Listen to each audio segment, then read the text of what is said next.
go, Josh? Yeah, let's be in front here, or? it's fine. Whatever's gonna be after. All right, where do you want it? Just in order, I think. All right. Sorry, not to get brother.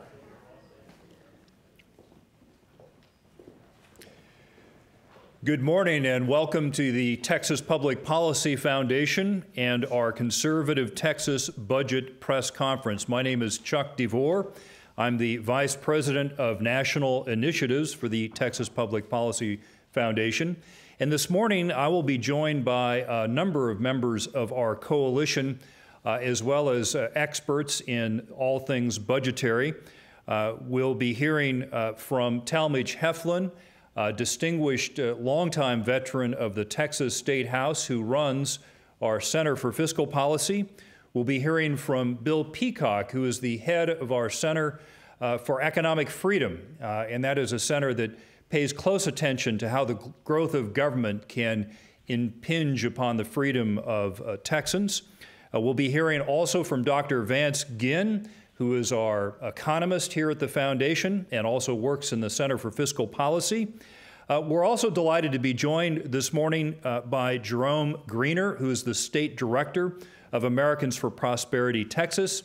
In addition, Josiah Neely from R Street is here with us, Gary Johnson from Our America Initiative, and lastly, Jeremy Kitchen from the Young Conservatives of Texas. So without any further ado, ladies and gentlemen, I'd like to ask Talmadge Heflin to address us.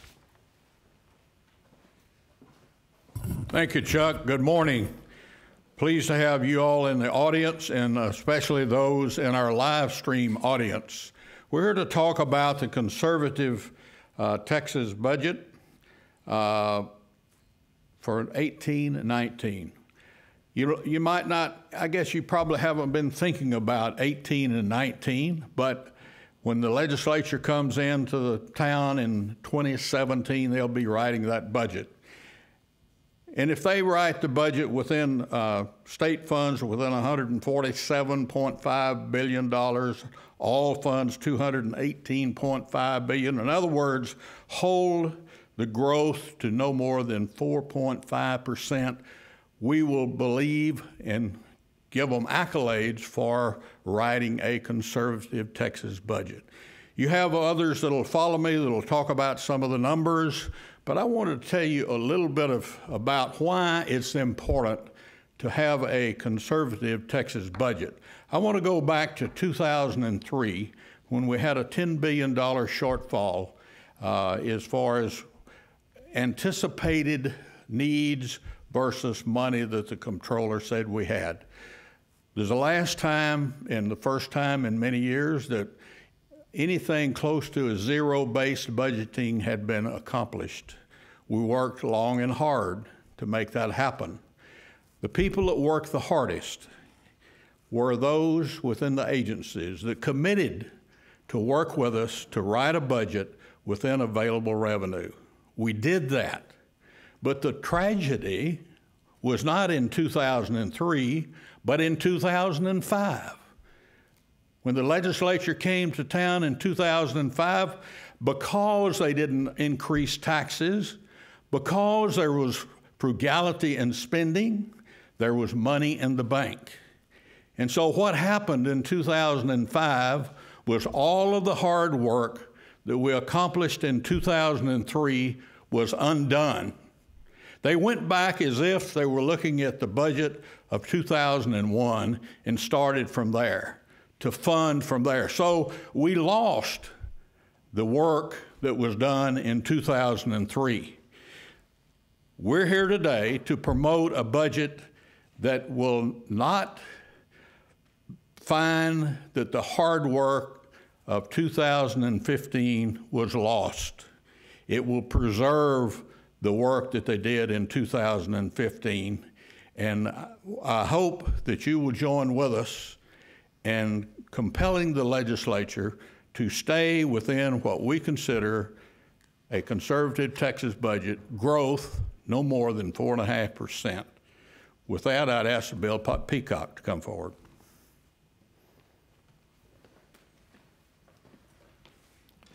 Good morning. I'm Bill Peacock. I'm the Vice President of Research here at the Foundation. Texas already has a constitutional spending limit, so the question often arises, why do we need a conservative Texas budget? Well, I would suggest that the conservative Texas budget is better than the constitutional spending limit that we have in several different ways. First, the conservative Texas budget covers the entire budget, so it isn't subject to the same level of manipulation like the Texas current constitutional limit is. Second, the conservative Texas budget is simple and transparent.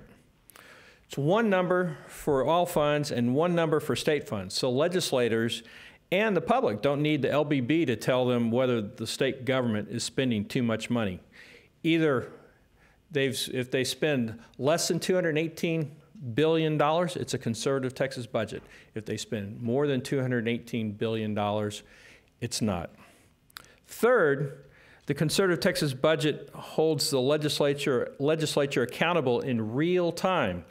That is because it compares prior appropriations to current appropriations rather than projected spending to appropriations. And it is also based on actual historic figures for population growth plus inflation instead of projections, so that the public doesn't have to wait almost 2.5 years to find out if the budget, after the budget is passed, to know whether it was a success or not. The Foundation and the other groups here with us today are looking forward to a historic legislative session in 2017, where for the first time that any of us can recall, we might achieve back-to-back conservative budgets. If we can accomplish this, as well as cut taxes, it will cement Texas in place as the nation's leading economy and job creator. Thank you. Good morning. My name is Dr. Vance Gain, economist here at the Texas Public Policy Foundation. And today is a great day for Texas families. It's a great day to allow for more economic prosperity, for Texans to be able to reach their full potential. This is the starting point of the discussion that we had last session that helped bring about a conservative Texas budget that was passed last session that increased by less than population growth plus inflation. This is a time where we can have a second consecutive conservative budget. It's going to be a historic measure that allows for spending not to grow by faster than these growth rates, that allows for increases in government by the growth rates in the population and the general cost of providing basic goods and services.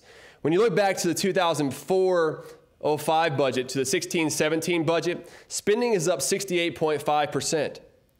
But what does that matter? Well, if you compare that with compounded population growth plus inflation over this period, spending is up 11.8% above population growth plus inflation, which amounts to $22 billion more that the government is spending this year compared to what that metric would have said. Break that down a little further, that's $1,600 per average Texas family more that they're paying for the cost of government, meaning higher taxes.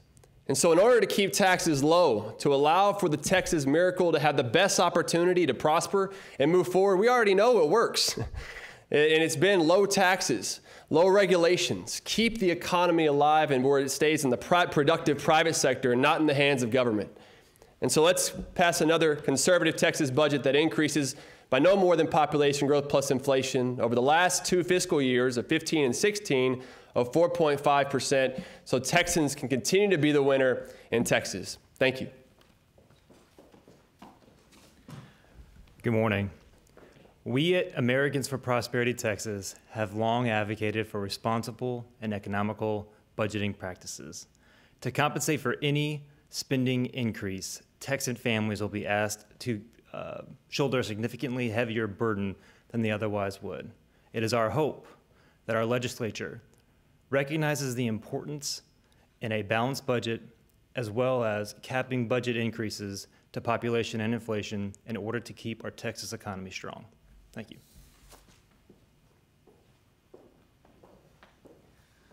Good morning, everyone. I'm Josiah Stover. I'm the Texas director with the R Street Institute. I just want to make a couple of brief points. First, I want to emphasize that the 4.5% increase, that is a upper bound for the what would constitute a conservative Texas budget. We're not saying the state should spend that much more or it needs to spend that much more. We're saying is as long as the state budget is less than 4.5% growth from a prior budget, that would qualify as a conservative budget. Second thing that I would say is, and this is to reemphasize something that Talmadge said earlier, fiscal discipline is a long-term project. It's not something that can be achieved in a single year or legislative session. It's something that has to be maintained year after year after year.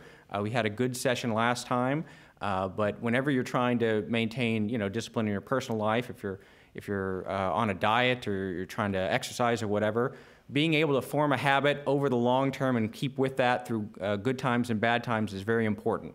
And that's part of the reason why I think that this process is so important, to lay out markers for how you achieve that. And finally, I would just say that there's a lot of unexpected things that happen in the world and the economy that affect Texas, and a lean budget, a budget that shows fiscal discipline, protects the state and makes sure that we are best prepared to deal with whatever might happen in the future and in the broader economy. So, thank you. Hello, my name is Gary Johnson. I'm here representing the Texas chapter of the Our America Initiative. We are a grassroots organization dedicated to promoting both personal and economic liberty at all levels of government. Unrestrained government spending at any level is a direct threat to the overall prosperity of any society. An excessive tax burden is a threat to individual liberty. To quote Calvin Coolidge, our 30th president, "A government which lays taxes on the people not required by urgent public necessity and sound public policy is not a protector of liberty, but an instrument of tyranny. It condemns the citizens to servitude." OAI applauds the efforts of the Texas Public Policy Foundation for this well-researched study. We intend to vigorously support the conservative Texas budget, and we hope the next session of the Texas legislature will adopt these proposals in full. Good morning. My name is Jeremy Kitchen. I'm the Senior Vice Chairman of the Young Conservatives of Texas. Obviously, with the name Young Conservatives of Texas, we pride ourselves, if you will, on discussing with our membership and the circles in which they run with fiscal responsibility and fiscal discipline. And we stress, especially with a subject like this, we stress that responsibility not only on them but on our legislators, because it's not only our generation but the next generation that will have to deal with the fallout or shoulder that burden. We are supportive of the conservative Texas budget, and we have long supported a budget that keeps spending lower than the growth of population and inflation. It's been in our legislative agenda for as long as I can remember, and so we remain supportive of not only the budget but of the foundation itself. Thank you. Thank you, Jeremy. At this time, we have reserved some time for questions, and so if you do have a question, just please state it and let us know what news organization you're from, and if it's to a particular individual, that would be helpful as well.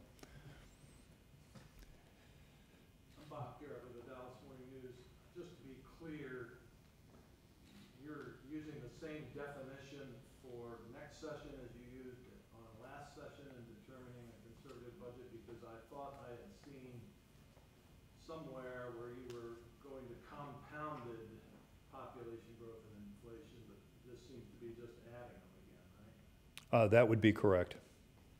But are you not in some forum or some other proposal agreeing that it should be compounded? No. No. Did you want to address that, Dr. Gain? Sure. Yeah, this is the same proposal that we had last time, where it's population growth plus inflation. Now, what we do if you look at the 04-05 to 16-17 period, we do compound population growth plus inflation over time to adjust for spending over that period. And that shows that we're spending about $22 billion more dollars in this current biennium than we otherwise would have under population growth plus inflation. So we do compound it over time, but just not in each biennium. Right, and just to further address that, you can't compound over one period, right? It's you take the base number and you add to it. So there's no compounding over one period. It's when you go to multiple periods when you compound. Thank you for that. Any other questions for the assembled group? All right, well, thank you very much for coming and for presenting the conservative Texas budget. We're hopeful that, as happened last session, that the early definition of a conservative Texas budget, early and clear definition, encourages lawmakers to be frugal with Texans' taxpayer money, and we're anticipating that the same beneficial effect will occur in the upcoming legislative session in 2017. Thank you for attending.